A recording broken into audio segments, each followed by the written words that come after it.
bienvenidos a una nueva tertulia de Voces en Libertad, esta fantástica serie de conversaciones organizadas por Caminos de Libertad. A lo largo de las ya más de 20 sesiones hemos tocado infinidad de temas: derechos civiles, el mundo de la empresa, el ambiente, cuestiones laborales, la familia, la violencia al interior de la familia resultado de la pandemia. Y hoy nos toca un tema que, bueno, para mí concretamente es central, ¿no? El estado de la democracia en la región y en el mundo, diría yo. Y para ello, y como es costumbre en esta casa, pues tenemos una mesa compuesta por especialistas que la verdad, pues seguro darán mucho que hablar cuando el vídeo sea publicado. Contamos con Enrique Fernández García, escritor, abogado, fundador del Colegio Abierto de Filosofía y catedrático de la Universidad Privada de Santa Cruz de la Sierra. Enrique es columnista de opinión y también autor y coautor de varios libros. Destaca Escritos antimorales, reflexión de un opositor liberal e instigación a la rebeldía. También está en la mesa Víctor Maldonado, director ejecutivo de la Cámara de Comercio, Industria y Servicios de Caracas, miembro de la Junta Directiva del Centro para la Divulgación del Conocimiento Económico, CEDICE, el mítico think tank en defensa de las libertades en Venezuela. Víctor también ha sido profesor en varias universidades, comunicador y, en definitiva, un gran conocedor del estado de la región y de la situación económica, política y social existente a día de hoy en Iberoamérica. También tenemos el placer de presentar a Benito Nacif, profesor de la División de Estudios Políticos del CIDE, doctor en Derecho por la Universidad de Oxford. Benito fue consejero electoral del INE y del IFE. El profesor Nacif ha publicado un gran número de artículos y textos académicos, entre los que destacan pues, las instituciones políticas de los Estados Unidos mexicanos, por ejemplo, ¿no? Es un gusto tenerlo acá. Además está en la mesa Tatiana Macías. A Tatiana tengo el placer de llamarla amiga, ¿no? Doctora en Economía, discípula del profesor Huerta de Soto, profesora de dicha área en la Universidad de San Francisco de Quito. La profesora Macías pues, se ha especializado en el campo de la economía de la educación, de las formas alternativas de la educación, y ha desarrollado estancias de investigación en lugares como la Universidad Francisco Marroquín o la George Mason University en Estados Unidos. Y por último, Rogelio Núñez. Rogelio es también gran amigo. La verdad es que el profesor Núñez pues, y yo hemos firmado bastantes artículos, el último un capítulo para un manual de tecnos sobre la democracia precisamente en Guatemala. Y bueno, decir que Rogelio es profesor y periodista español.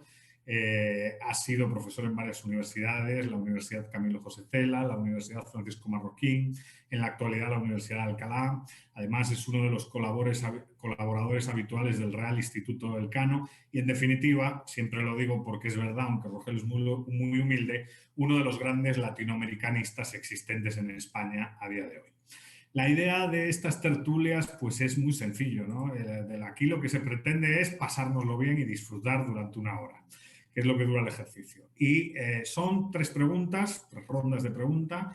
Evidentemente, ustedes son 5, no se puede hablar más de 3-4 minutos para no agobiar a la audiencia y que el ejercicio sea más o menos dinámico. Y yo lanzaré la primera pregunta, haremos una ronda, la segunda pregunta una ronda, la tercera pregunta una ronda. Es una metodología muy sencilla, muy dinámica, que afortunadamente nos ha traído muy buenos resultados en redes sociales, ¿no? Claro, el tema de hoy es la cuestión de la democracia. Y bueno, la primera pregunta es una pregunta pues inevitable, ¿no? ¿Se encuentra en riesgo la democracia en la actualidad? Es decir, ¿puede llegar a desaparecer la democracia liberal tal y como la hemos conocido pues, a lo largo de la segunda y tercera ola democrática? O sea, hay un proceso de mutación que está erosionando y destruyendo la democracia en la actualidad. Y le damos la palabra, si quieren, a Enrique Fernández, que ha sido el primero que he presentado en la tarde en España, mañana en América, del otro lado de hoy. Enrique. Bueno, muchas gracias por la invitación y paso entonces a explotar de la manera más rigurosa mis 3 minutos. Tal como todos conocemos, el buen nombre de la democracia tiene aproximadamente unos 200 años Yo recuerdo que en el caso de mi país, Bolivia, hemos contado con gobernantes que sin mayores vueltas se han proclamado dictadores. Lo hizo en el siglo XIX José María Linares y en el siglo XX Germán Bush. En esos casos no había lugar a equívocos. Se decía, aquí terminó la democracia de la manera más explícita posible. Me parece que en nuestros tiempos aquello ya no resulta viable porque nos encontramos con gobernantes que pueden tener un claro signo autoritario, incluso un espíritu compatible con el totalitarismo, pero que nunca nos van a decir, aquí terminó la democracia. Más bien señalarán que son paladines de aquel régimen político y que consecuentemente todos deberíamos respaldarlos.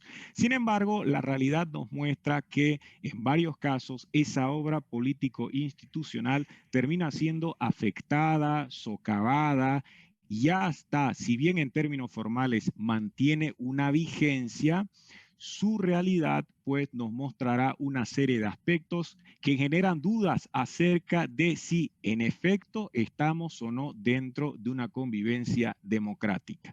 A mí me agrada una idea de la democracia que ha sido planteada por Raymond Aron en su famoso curso de introducción a la filosofía política. Él dice básicamente, tenemos que entender la democracia sin apelar a términos vagos, como por ejemplo pueblo o soberanía.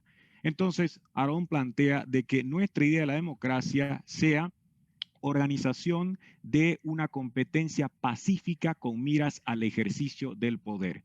Y eso nos ofrecería, en síntesis, reglas que hagan posible una sucesión pacífica y que giren en torno a la limitación del poder, a fin de evitar el clásico problema de la tiranía mayoritaria de Tocqueville, que ya es conocido. Me parece entonces que algo tan elemental como respetar las reglas que permiten la sucesión pacífica de los gobernantes forma parte de los problemas contemporáneos. Sea en Bolivia, en Venezuela y en otros países donde hay cuestionamientos a partir primero de si se respetan o no aquellas reglas que tienen que ver con el pluralismo, con las reales posibilidades que tienen los grupos de acceder a una competición en donde se van a respetar esos resultados. Es uno de los elementos, sin duda, que tienen que ver con la democracia, pero que entiendo serviría para evidenciar que la democracia no está en el mejor de sus momentos, cuando ni siquiera podemos advertir cómo se respetan aquellas reglas tan básicas como que usted permita al rival o contendiente estar en las mismas condiciones de aquellos que buscan una reelección o por primera vez alcanzar el poder. Entonces, yo estimo que si bien hay hechos que pueden servir para cuestionar desde otras perspectivas, esas reglas de la competición evidenciarían si estamos o no en una buena situación. Y yo creo que en varios países de Latinoamérica no hay ese respeto mínimo y por lo tanto no estamos ante el mejor de los panoramas. Muy bien, muchas gracias, Enrique. Le pasamos la palabra a Víctor Maldonado. Víctor, bienvenido. Muchas gracias por estar aquí con nosotros en Caminos de Libertad. No, bueno, muchísimas gracias a ustedes. Simplemente un señalamiento pequeñito, subalterno a lo que soy. Ya no soy el director de la Cámara de Comercio y ya no formo parte de la Junta Directiva del CEDICE. Pero bueno, digamos que lo que tengo que ponerle es el former antes, ¿no? Ahora soy profesor universitario, hago consultoría política, tengo mis programas de radio y bueno, trato de dar la batalla por la libertad desde el flanco en el que soy pues, ciudadano. Miren, efectivamente nosotros no podemos estar conformes con la performance democrática, por lo menos en América Latina, y me temo que tampoco deberíamos estar demasiado cómodos con lo que está ocurriendo en España. La expectativa de los ciudadanos es poder vivir sin miedo. Y la verdad es que por una u otra razón, bien sea porque la economía no funcione, bien sea porque el gobierno es represor, porque no se te garantizan ni derechos ni libertades, porque tú ves asediado tus derechos de propiedad, esa gran, esa gran aspiración en este momento en nuestros países no está siendo honrado. No está siendo honrado porque, por supuesto, lo primero que confiscan es la única garantía que tienen los ciudadanos para que el poder no sea total, que se haga cotidiano el relevo.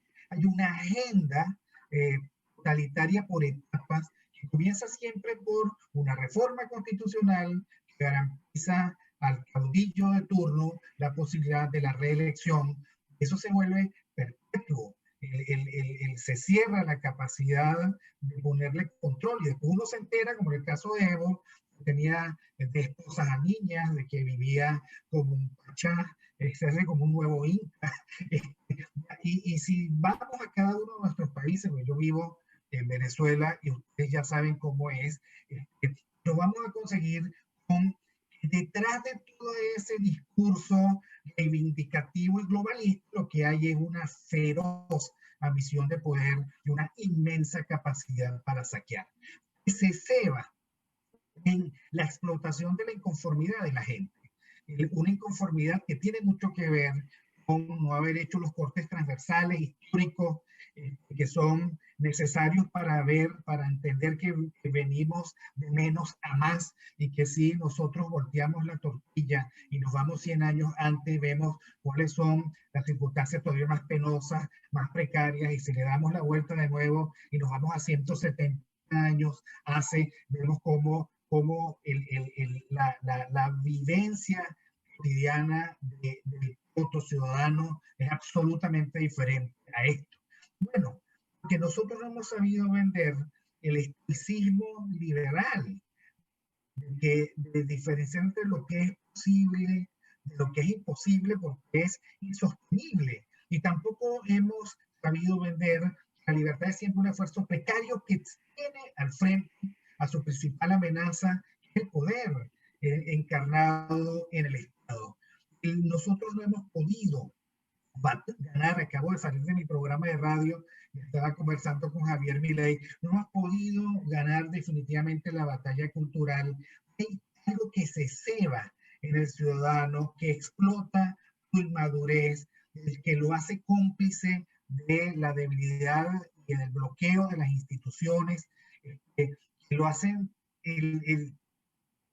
muy proclive a entregarse eróticamente incluso a un líder.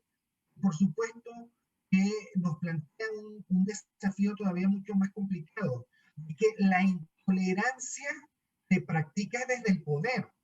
Y sucede que los ciudadanos que creemos en la libertad son los primeros en ser marcados, en ser perseguidos, en ser deleznados. Si algo, profesor Milei, efectivamente me llamaba mucho la atención. El poder en nuestros países son costras cerradas que no permiten la incursión de un outsider, que se paga y se da el vuelto, y bueno, que por allí nosotros tenemos que empezar a reflexionar que esas son las verdaderas debilidades de la democracia, que es algo más que una declamación y que tenemos nosotros que empezar a hacer el trabajo que no hemos hecho. Muy bien, muchas gracias, Víctor. Le pasamos la palabra a Tatiana. Tatiana, ¿qué opinas? Bueno, yo quisiera conversar un poquito más bien del caso de mi país, va muy de la mano de los de ustedes. Mi país es Ecuador, y básicamente lo que nosotros tenemos que considerar es que desde 1979 es cuando nosotros como Ecuador consideramos que tenemos un retorno a la democracia después de algunas dictaduras militares. Sin embargo, digamos que hemos tenido democracia de diversos sabores y de diversos colores. Hemos tenido más que todo y durante un periodo más largo de tiempo la democracia a lo Correa. La democracia que se constituyó como algo, como un aparato, como una institución interesante, pero que en realidad no era democracia como tal. Solamente por el mero hecho de haber dicho las personas están votando, las personas están eligiendo libremente, ya es democracia. Y no, sabemos nosotros que la democracia va mucho más atrás, mucho más allá de ello. Y pues en el Ecuador nosotros hemos tenido algunos caudillos en todo lo que va de la historia, antes y después de 1979, pero el que más podemos recordar las personas en las generaciones actuales es la de Rafael Correa. Estuvo en la presidencia, ustedes deben saber, durante 10 años, empezó un primer periodo, al segundo año y dijo, no, las cosas no están funcionando bien, tenemos que hacer una asamblea constituyente, hacer una nueva constitución y empezar o resetear el periodo presidencial que él tenía, para luego continuar con un segundo periodo completo y un tercer periodo completo, completando, valga el término, 10 años. Luego, hoy en día, tenemos a quien fue su vicepresidente y está ejerciendo como presidente. Y solamente para mencionarles la inestabilidad que nosotros hemos tenido, el presidente ahora termina su periodo de 4 años y durante este tiempo ha tenido 4 vicepresidentes. Entonces, con esto nosotros comenzamos a ver cómo se continuó con el legado de Rafael Correa, que promovía no el Estado de Derecho con el imperio de la ley, sino directa, abierta y públicamente el Estado de Derechos. Y cuando nosotros entendemos la diferencia de esa letra S que parece insignificante, ahí nosotros vamos a ver cómo en nuestra cara nos están diciendo, miren, vamos a hacer lo que nos dé la gana, literalmente. Y pues, cuando nosotros vemos que este tipo de cosas se dan, vemos que hay un irrespeto muy grande por las instituciones. Una de las instituciones que más se irrespetó, pero por ser muy, muy fuerte y se mantuvo en el poder, es la dolarización. Y diría yo, me atrevo a decir, que la dolarización es la única institución que ha mantenido al Ecuador a flote, a pesar de todas las cosas que le han venido sucediendo. Nosotros hoy en día tenemos un sinnúmero de casos de corrupción, no solamente en el gobierno previo, en el gobierno que tuvimos y que terminó hace unos años, sino funcionarios hoy en día ocupando cargos públicos, incluso tomando ventaja de los casos de la pandemia, sobre precios en los insumos, habiendo negociado, una cosa terrible que ni siquiera cabe mencionarlo ahora, pero nos demuestran cómo una palabra tan pequeña o una, digamos, una institución tan importante como el accountability no se tomaba en cuenta para nada. A nosotros, digamos más bien, desde el régimen no les llama la atención esta palabra, la repudian directa y abiertamente. Y nosotros debemos saber que esto es una de las cosas más importantes. Las personas cuando están en el gobierno, cuando responden a una democracia real, deben tener como principio el accountability, que no creo que no hay traducción exacta al español, pero es básicamente el poder responder, rendir cuentas, decir qué se está haciendo, cómo se está haciendo, abierta y públicamente. No se lo hace. Se mantiene un estado de secretismo, un estado también de manipulación de las cifras, porque se hacen nuevas formas de calcular las cosas. Un ejemplo clarísimo en el Ecuador es el desempleo. Nos manipulan la forma de calcularla para que al final del día, al final del camino, seamos uno de los países no solamente de la región, sino del mundo con la tasa de desempleo más baja en la historia. Y también otra cosa importante, el tema de alternabilidad, el tema de división de poderes, el tema de participación ciudadana es algo de lo que no se habla acá. Se lo habla por encima de manera superficial y también se lo manipula a conveniencia del caudillo de turno. Eso es lo que puedo decir para no pasarme con el tiempo. Muy bien, muchas gracias. Muchas gracias. Le pasamos la palabra a Rogelio. Rogelio, bienvenido. Muchísimas gracias, Eduardo. Escuchando a mis compañeros he pensado que voy a intentar ir por otro lado para crear un poco de debate.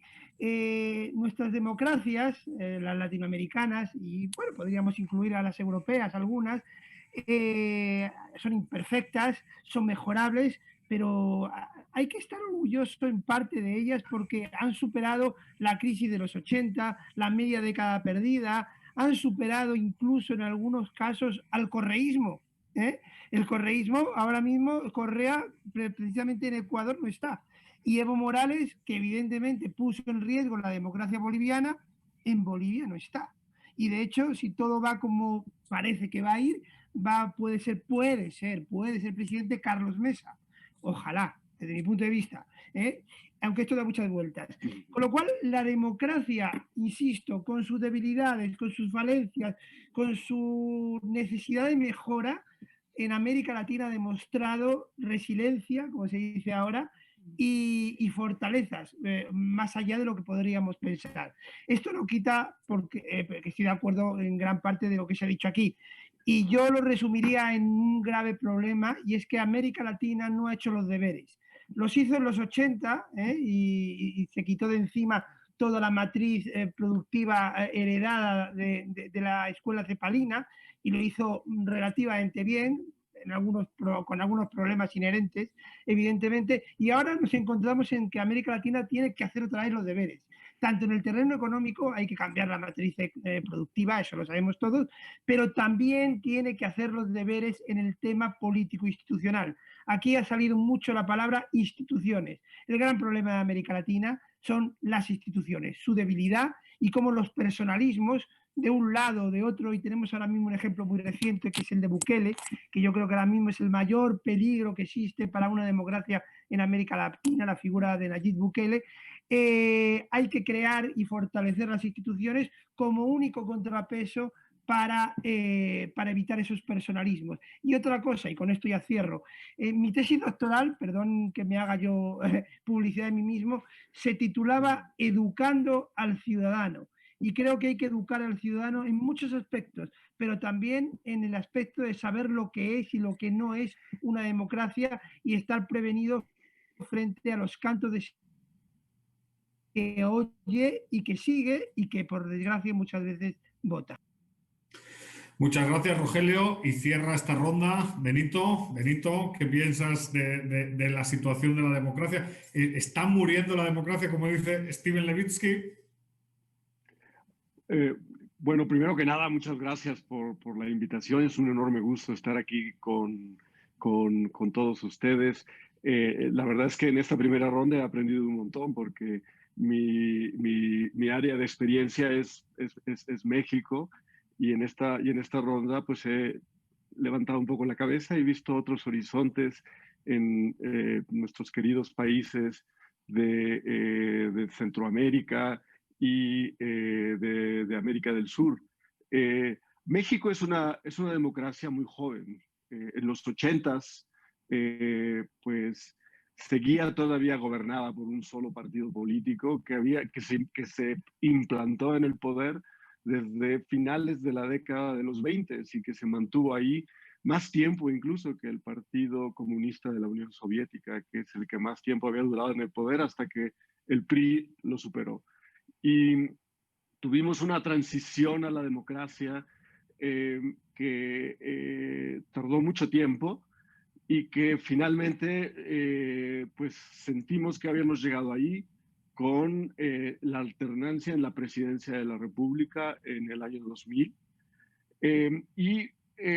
La democracia ha sido una democracia de partidos políticos en México. Eso es muy importante aclararlo. Se ha construido en torno a esas instituciones y ha sido el ascenso de los partidos de oposición los que le han dado competitividad a las elecciones, han dispersado el poder antes concentrado en la presidencia de la República, han activado contrapesos institucionales al ejercicio del poder y hemos gozado de una democracia liberal en ese aspecto. Ha habido también mayor rendición de cuentas en la parte electoral, pero desde mi punto de vista, hoy en día la joven democracia mexicana enfrenta su mayor reto desde que nació, que no fue hace mucho tiempo.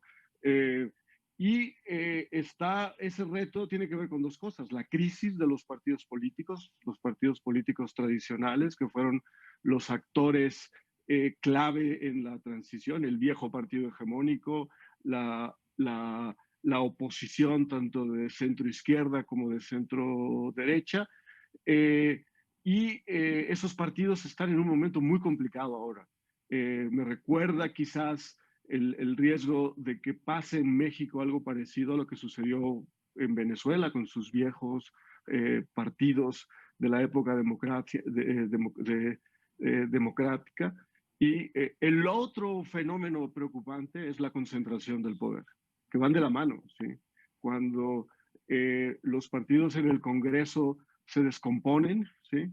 Y la dispersión del poder que sale de las urnas empieza a fundirse en torno a alianzas al presidente de la República.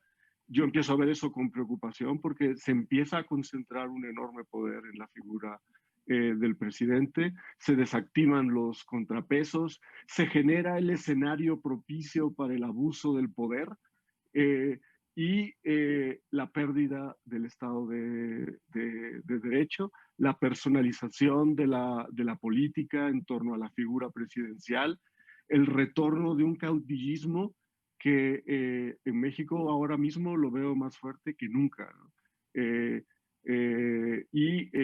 Yo diría, esos son desde mi punto de vista, los principales retos que tiene ahora la democracia mexicana, que es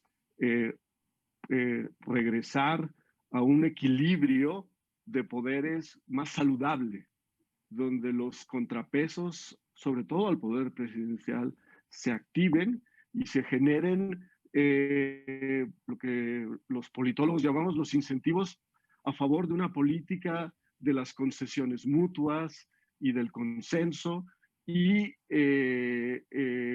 sobre todo se corrija o se establezcan frenos al abuso del poder. Muchas gracias Benito por el aporte.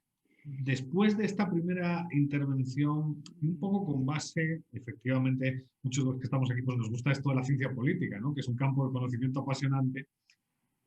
Claro, la crisis de la democracia, las encuestas de opinión en América Latina eran muy dramáticas, siempre han sido bastante dramáticas. Uno ve el Latinobarómetro y la confianza institucional en términos generales respecto al Ejecutivo, al Legislativo, al Judicial, era baja, ¿no?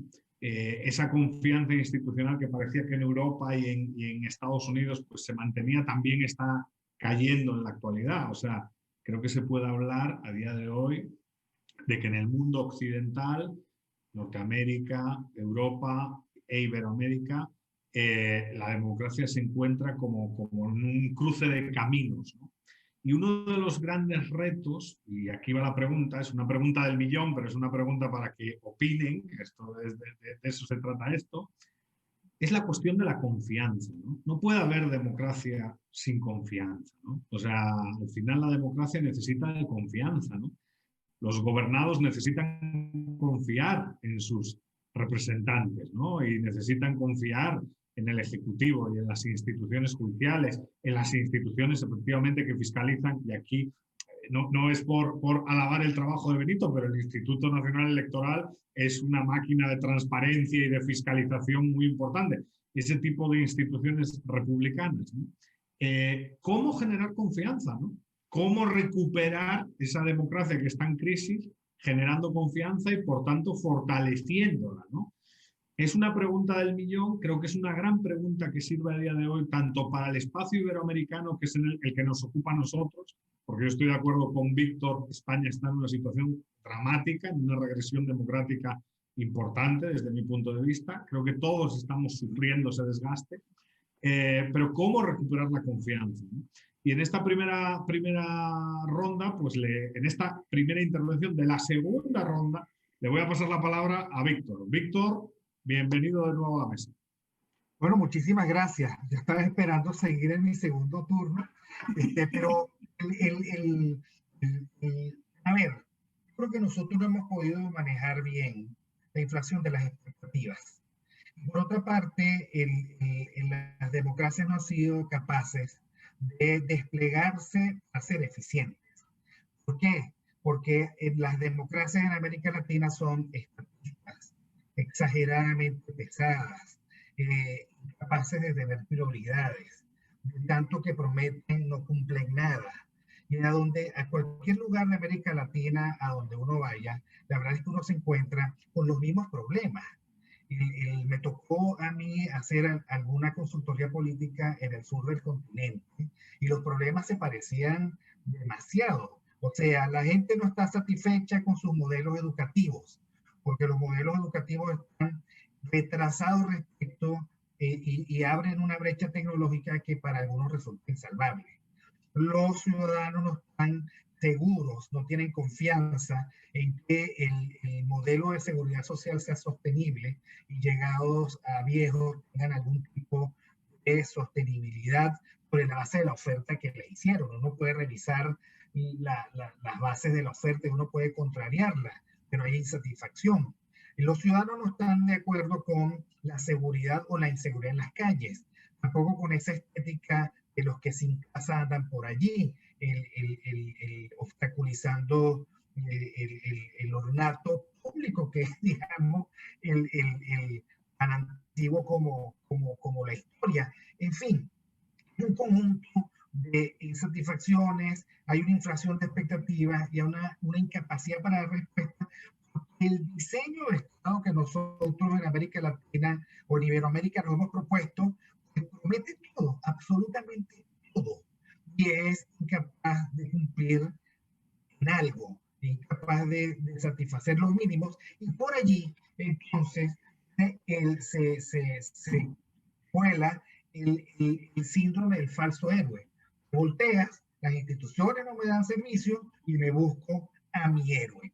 Ahora, si nosotros pudiéramos hacer un rápido inventario de las categorías de este síndrome del falso héroe, bueno, está el caudillo, el que dice, yo puedo más que las instituciones, yo he venido aquí para el romper con este estado de cosas y para imponer otra, por supuesto, montado en el populismo, afianzando muchísimo el estatismo, haciendo crecer al Estado y siendo estructuralmente pendenciero, o sea, retador, con el dedo al alza, acusando a la historia o al modelo económico, a los neoliberales, a los libertarios, etcétera, mintiendo sistemáticamente con un modelo de persecución creciente, por un uso abusivo de los medios de comunicación, esas cadenas presidenciales, el modelo que formó parte, digamos, de la trama del socialismo del siglo XXI, a los presidentes, a los Correa, a los Evo, o sea, todos ligados a los medios de comunicación,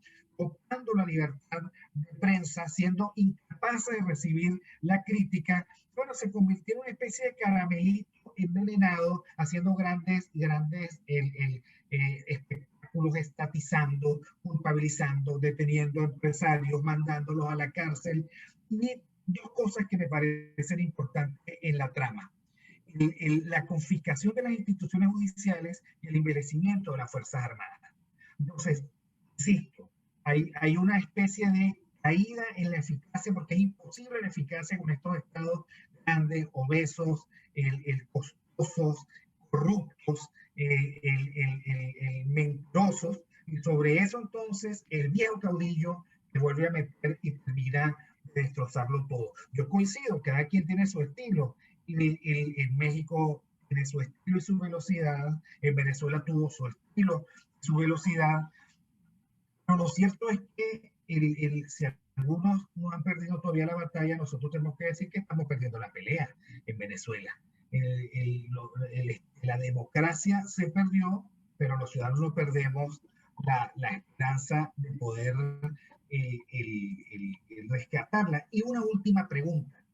¿Cuándo las experiencias democráticas van a dejar de ser frágiles y adolescentes? O sea, ¿cuándo la excusa de las fallas de la democracia tiene que ver con que son hechos recientes, que ya estamos contando por decenas de años, por 100 años? ¿Cuánto necesitamos para perfeccionar esto? ¿Cuánto hay que esperar?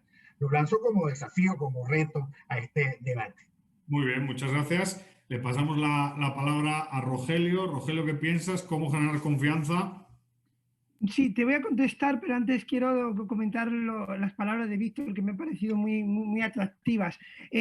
Bueno, yo creo que igual que un estudiante y luego cuando se convierte uno en trabajador, tiene que estar constantemente mejorando y adaptándose a las novedades, las democracias es igual. Bueno, la democracia y cualquier régimen. Si un régimen político, una dictadura también, ¿por qué no? ¿Por qué cayó la Unión Soviética? Porque en el año 80 seguía siendo como los 50. Eso es imposible, eso no es manejable.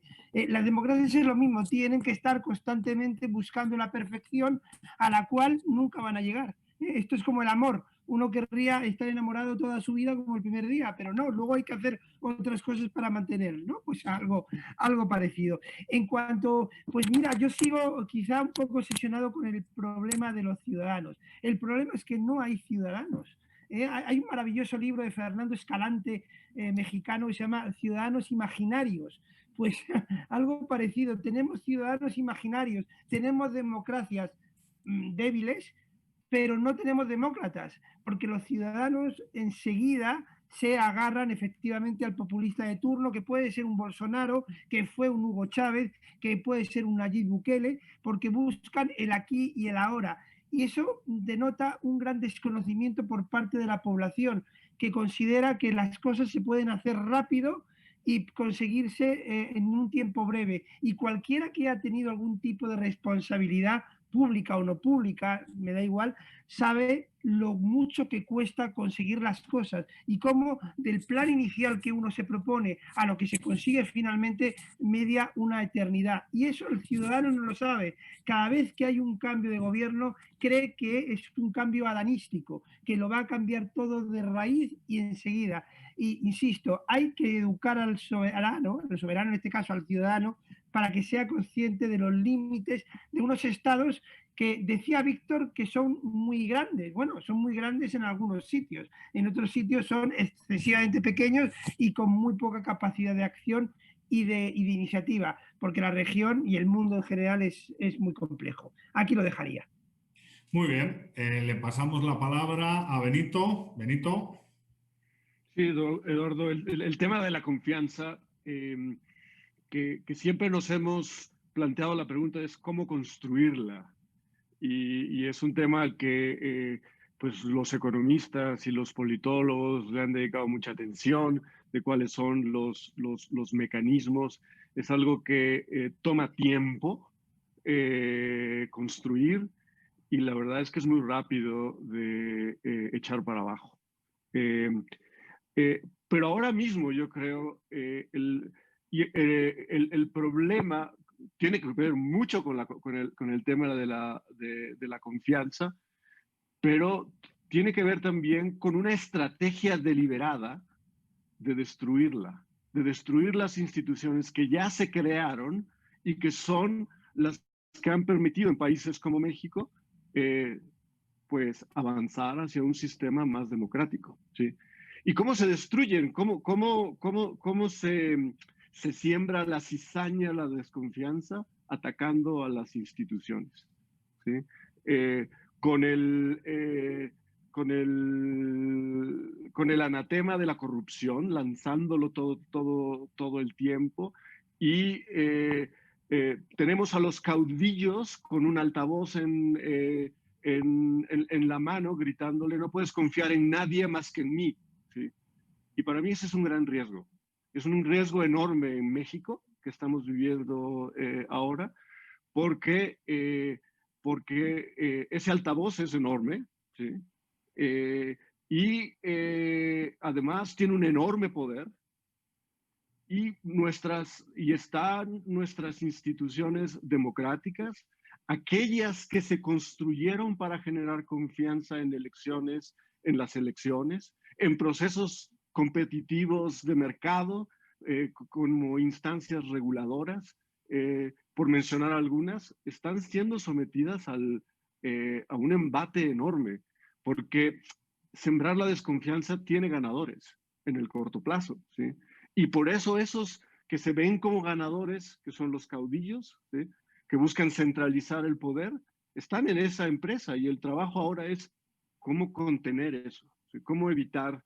Sí, yo coincido con Rogelio, nuestras instituciones y nuestras democracias son imperfectas, ¿sí?, y tienen todavía mucho camino que andar, son muy jóvenes. Quizás México es de las más jóvenes entre las democracias de América Latina, ¿sí? Pero las transiciones a la democracia en América Latina tampoco empezaron mucho tiempo atrás, ¿sí? Y tenemos instituciones débiles. Y yo, al contrario de Rogelio, mi experiencia primero en el IFE y luego en el INE, me ha llevado a separarme un poco de la tesis de Fernando Escalante, de que los ciudadanos son imaginarios y que realmente no hay demócratas. En México las elecciones las organiza la gente, la verdad. Contribuyen a la organización de las elecciones, como le llamamos en México, funcionarios de casilla, ¿sí? Y obviamente también participan, ¿no? Y la verdad es que desde que el modelo ciudadano para la integración de mesas directivas de casilla en México existe, ese modelo cada vez funciona mejor porque la gente está ahí, ¿sí?, cumpliendo ese deber cívico. Y yo creo que la gente aprecia la democracia, ¿sí? No es lo único que aprecia otras cosas y probablemente más, pero eso quiere preservarlo, ¿sí? Y creo que tenemos ciudadanos reales, ¿sí?, pero ciudadanos que están aprendiendo a vivir en la democracia, ¿sí? A ser críticos de sus líderes o de los políticos, pero al mismo tiempo defender sus instituciones y ver sus intereses más allá de la siguiente elección, ver sus intereses de largo plazo. Yo creo que para mí, eso que hemos avanzado en México, al menos en los últimos 20 años, es el principal capital. Esa ciudadanía cada vez más informada que tenemos es el resultado de 20 años de competencia, de escándalos, de una oposición que dispersa información y que la gente la recibe. Y yo creo que ahí es donde está pues la principal base para el sostenimiento de todo esto que ahora mismo enfrenta unos retos enormes. Muchas gracias Benito. Le pasamos la palabra a Enrique. Segunda ronda, Enrique, ¿qué opinas tú sobre la cuestión de la confianza o del esfuerzo, como decía Benito, de algunos por destruirla? Tomando en cuenta las ideas muy interesantes que se han lanzado, me gustaría subrayar el concepto de las expectativas que indicaba Víctor, porque resulta que si hay gran desconfianza en torno al desempeño de ciertas instituciones, esto se da como consecuencia, entre otros factores, de que no se tiene una idea satisfactoria, pongámoslo de esta manera, acerca de lo que debemos esperar de algunas instituciones. Lo planteo de la siguiente manera. A comienzos de este siglo, un grupo de intelectuales de izquierda en Bolivia, entre los cuales se hallaba el ex vicepresidente Álvaro Marcelo García Linera, empezaron a cuestionar de modo sistemático la democracia, planteando en suma que había fracasado. ¿Y por qué había fracasado? Desde su punto de vista, porque resulta que la democracia tenía que ofrecernos una igualdad socioeconómica, no solamente una igualdad jurídico-política, e insistían de forma militante y ardiente para que las personas cuestionaran y entendieran que la democracia había fracasado porque resulta que eran pobres. Y sucede que eso forma parte de la batería de argumentos que en ocasiones se nos presenta con el objetivo de medir, valorar y hasta criticar la democracia. El tema está en que la democracia no tiene esa finalidad. En su momento, igual Alfonsín Argentina decía, bueno, con la democracia se tendría que comer, tendría que haber empleo, pero resulta que no necesariamente esas expectativas tienen que ver con lo que nos puede ofrecer la democracia. Y luego se terminan cuestionando otras instituciones que son valiosas. A mí me preocupa que en muchos casos se contribuya al desprestigio del Parlamento, que es una institución de gran valor que todavía justificaría la defensa. Pero ocurre que en muchos casos, por problemas de orden personal, incluso por el mal desempeño de algunas instituciones político-partidarias, ya prácticamente creo que nos hemos resignado a que haya numerosas críticas en contra del Parlamento y a que apostemos por vías alternativas. Y esas vías alternativas tampoco es que nos hayan servido para mejorar esta situación. En el caso de Bolivia, obedeciendo a las críticas en contra del Parlamento y los partidos, se admitió la posibilidad legal de que haya agrupaciones ciudadanas que fueron problemáticas en cuanto a la composición, las alianzas y al final todo giraba en torno a una gran persona. También se permitió que además de los partidos políticos existieran pueblos indígenas que se organizaran para lograr el poder y participar en el juego electoral. Sin embargo, no respondían a una naturaleza que a nosotros quizá nos correspondería reivindicar, que tiene que ver con este pluralismo de ideas, partidos y doctrinas. No es la misma lógica cuando se está escogiendo en un pueblo entre las distintas opciones que se presentarían cuando le impiden a un partido político participar allí. No es tampoco la misma lógica de agrupaciones ciudadanas. En definitiva, el problema que ha desencadenado en muchos casos esa desconfianza tiene que ver con que las expectativas son desproporcionadas. Creo que se le pide demasiado a la democracia y eso termina repercutiendo en que la gente mira hasta con apatía, indiferencia y desprecio su participación en los comicios generales o de cualquier otra índole. Peor todavía cuando hay países que le imponen al ciudadano ir a votar bajo amenaza de castigo y hasta privación de libertad si es que forma parte de quienes integrarán el jurado. Así que si se pretende recuperar esa confianza, yo creo que entre otras cosas habría que remirar qué es lo que en realidad debemos esperar de la democracia y luego no desahuciar a instituciones como el Parlamento que al margen de problemas por sus componentes humanos todavía forman parte de un escenario que nos sirve como individuos.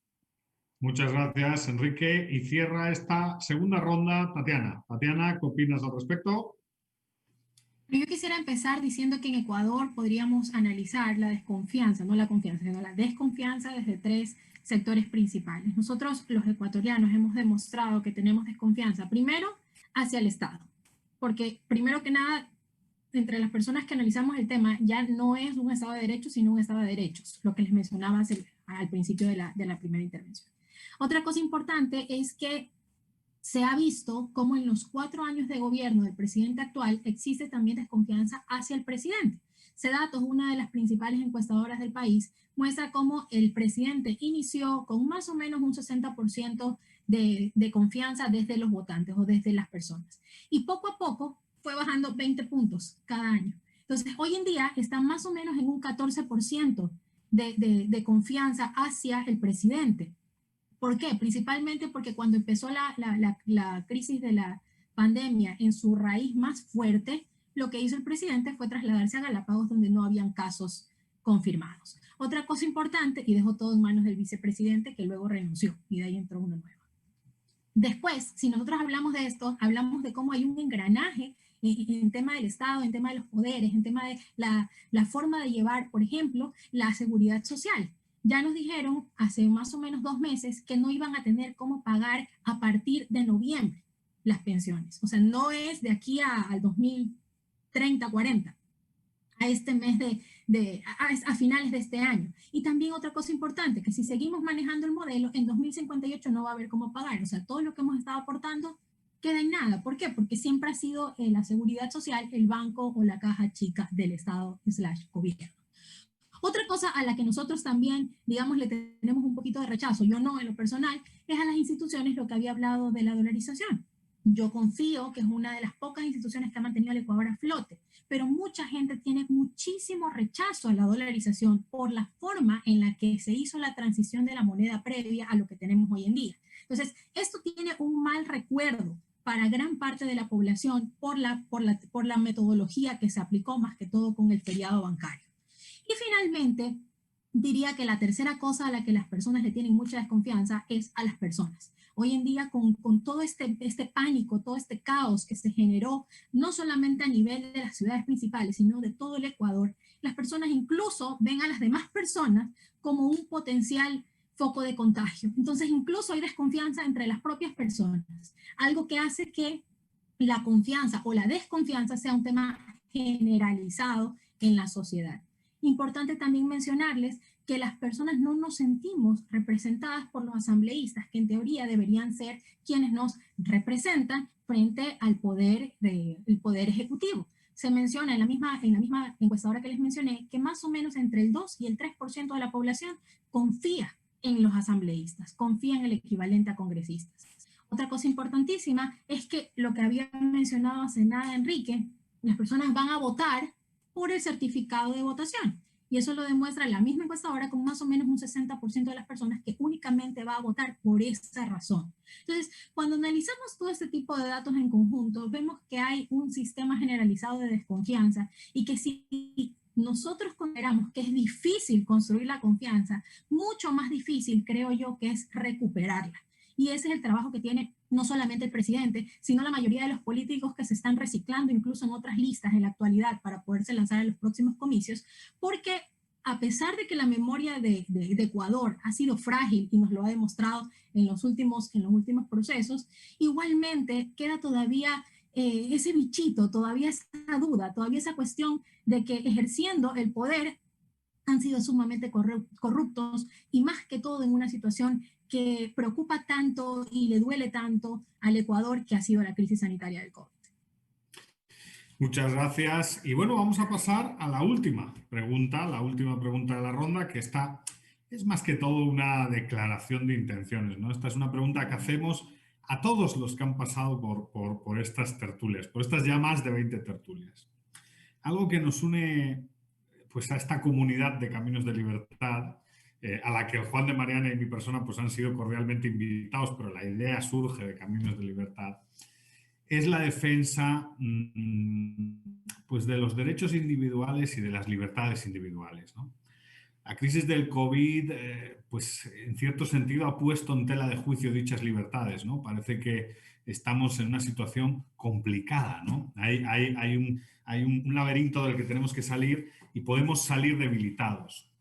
Y por ahí va la pregunta, ¿no? La pregunta es, ¿qué nos depara el futuro, ¿no? ¿Cómo ven la estructura de derechos y libertades de los ciudadanos que esas democracias liberales tienen que proteger? Porque se supone que la democracia liberal tiene tres patas: la pata republicana, la pata estrictamente democrática y vinculada al sufragio, y por supuesto la pata liberal, la pata del compromiso con la libertad de expresión, asociación, reunión, movimiento, conciencia, derechos civiles, todo ese tipo de cosas.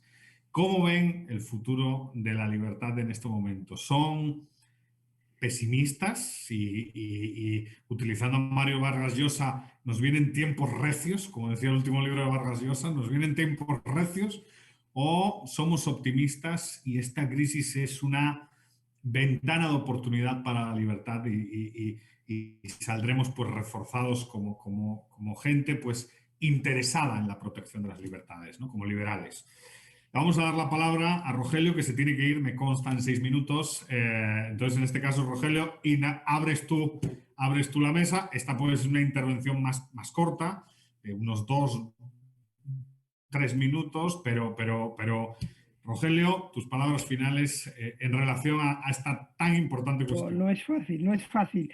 Mira, yo utilizando tu expresión, que me gusta mucho, vienen tiempos recios, pero yo creo que esos tiempos recios en lo que seguramente lo pasaremos mal y las libertades lo van a pasar mal, sobre todo si la situación económica no es en V, que parece ser que no va a ser en V, y a lo mejor es en una U demasiado pronunciada.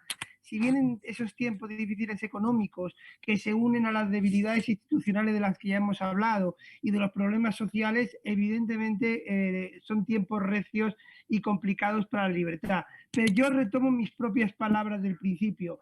La democracia en general ha conseguido superar al fascismo, ha conseguido superar al comunismo, ha conseguido superar a los populismos, aunque en América Latina vuelven y vuelven y vuelven, pero fracasan y fracasan y fracasan. A Dios gracias. Con lo cual yo espero que esos tiempos recios, no sé si nos hagan salir más fuertes, porque el hombre habitualmente suele tropezar en la misma piedra, pero sí creo que finalmente, por muy mal que lo pasen las libertades, finalmente se retomarán, porque se retomaron en momentos mucho peores, y que puede ser un momento muy malo, sin embargo tenemos las capacidades y el aprendizaje para poder retomar las banderas, si es que esas banderas de libertad se pierden. Por lo menos es mi esperanza.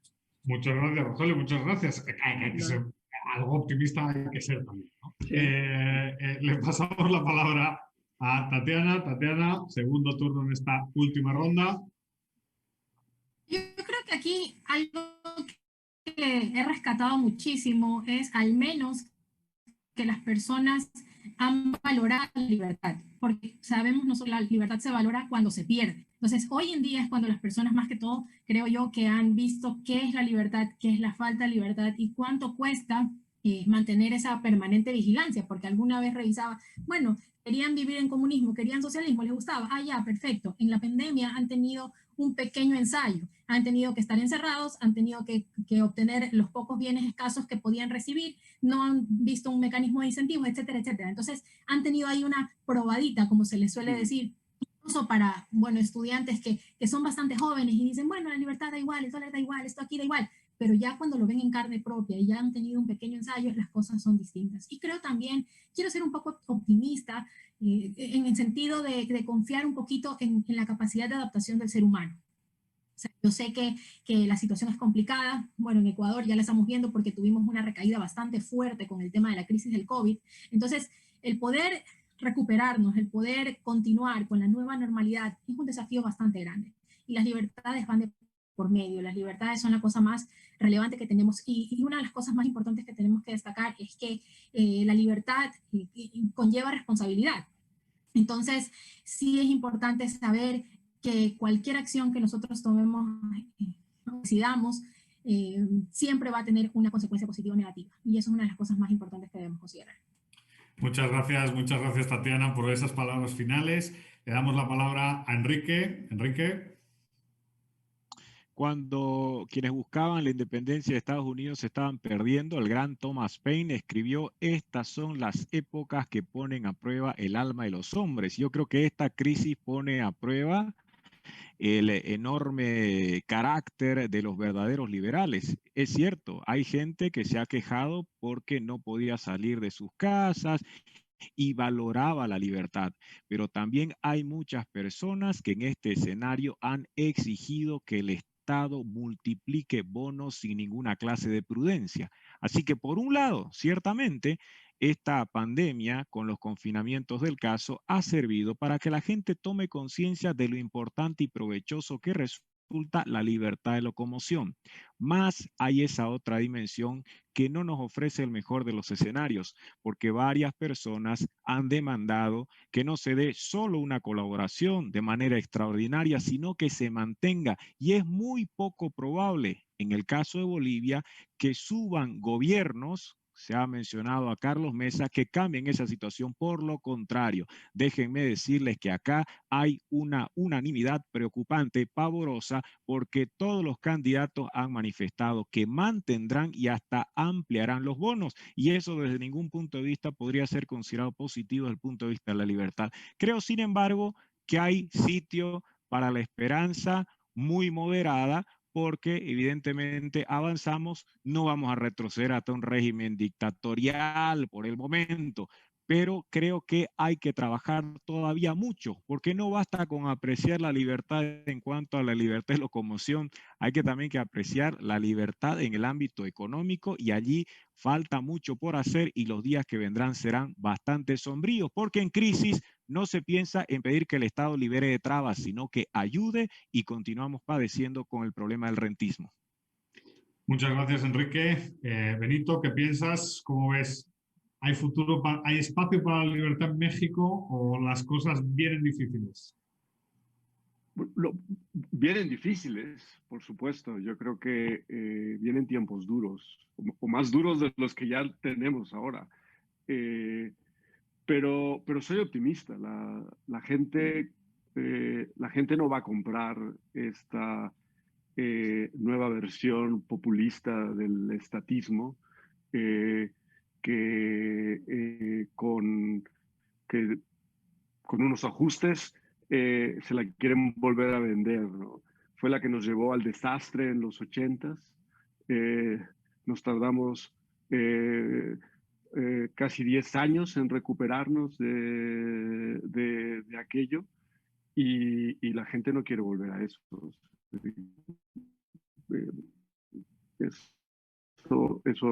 Eso está claro.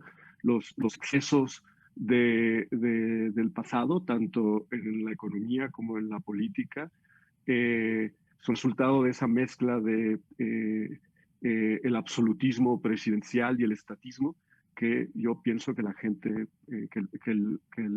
la opinión pública mexicana, al menos, tiene la madurez hoy en día para, al final del día, no aceptarlo. Pero es importante ahora prepararse para las luchas que se requieren para mantener eso, ¿sí? Y lo más importante ahora es garantizar el derecho, que es el derecho a darle la patada al gobierno cuando ese partido ya no lo quieres allí, ¿no? Cuando ya quieres el cambio, ¿sí? es importante tener el derecho para producirlo de manera pacífica en las urnas. Y yo creo que esas instituciones que nos garantizan el derecho a darle la patada a los malos gobiernos deben ser pues, lo principal en lo que debemos enfocar nuestros esfuerzos de preservación en este momento, al menos por lo que concierne a México. Muy bien, muchas gracias, Benito. Y cierra la ronda. Víctor, ¿qué piensas? ¿Qué futuro le espera a la libertad? Mira, no es la primera vez que nosotros o el género humano pasa por una peste. Quiero recordar la primera de la que yo he podido tener conocimiento, la peste en Atenas. Por un lado estaba la peste y por otro lado estaba Pericles haciendo su discurso luego de frente a los cadáveres de sus soldados diciendo: nosotros tenemos una forma, una razón de ser. Esta razón de ser es la democracia. En fin, hemos pasado por muchas pestes y después de cada una de ellas lo que ha habido es un gran impulso civilizacional. Hemos muerto y los que han sobrevivido se han dedicado a vivir y a construir mayores espacios para la libertad.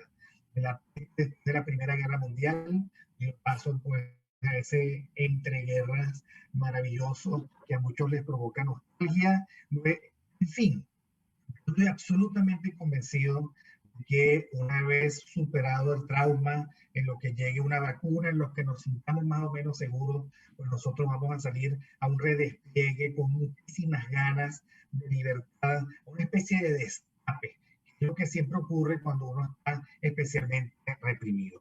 En el caso venezolano ha sido interesante, porque nosotros no tenemos democracia, nosotros no tenemos sistema de mercado, pero nosotros experimentamos un mercado negro en donde hay de todo, hasta Remdesivir. El que tenga dinero lo puede comprar. En el mercado negro están los antibióticos. Entonces, lo que quiero decir con esto es más simplemente el que se dé el go para que inmediatamente venga un nuevo redespliegue. Va a pasar tal vez el efecto Churchill, que fue el gran estratega, el líder de Occidente para el nazismo, que sin embargo una vez pasada la guerra, fue dado de baja por sus electores, porque querían pasar la página. Y con esto lo que quiero advertir también, que todos aquellos que andan por allí jugando al biopoder, jugando al control social indebido, aprovechándose de estas circunstancias, llegado el momento les va a costar mucho conservar ese poder que han tenido hasta ahora. Así que soy absolutamente optimista, estoy absolutamente seguro que viene un periodo más bien de gran despliegue de la libertad y que nos corresponde a nosotros causar eso hacia los objetivos de los ciudadanos. El que no es la libertad como sensación, sino la libertad como un conjunto de instituciones que nos garanticen a nosotros precisamente la vigencia de derechos y garantías y colocarle por lo tanto límites a los gobiernos. Siempre van a estar allí tratando de consumir vorazmente poder, porque de eso es precisamente de lo que se alimenta. Muchas gracias. Bueno, pues por mi parte, ¿qué decir? Ha sido un gran placer conversar con ustedes. Esto es un lujo, la verdad. Estas tertulias son un disfrute. Entonces, como siempre ha quedado un ejercicio, creo, de aprendizaje a través del diálogo impresionante. Y cuídense mucho y ojalá que para la próxima sea en persona, ¿no? Ya pues tomando a lo mejor algo en el DF, en México, que es una ciudad muy agradable, o más al sur, ¿no? Que al final todos somos parte de esta Iberoamérica. Reposado.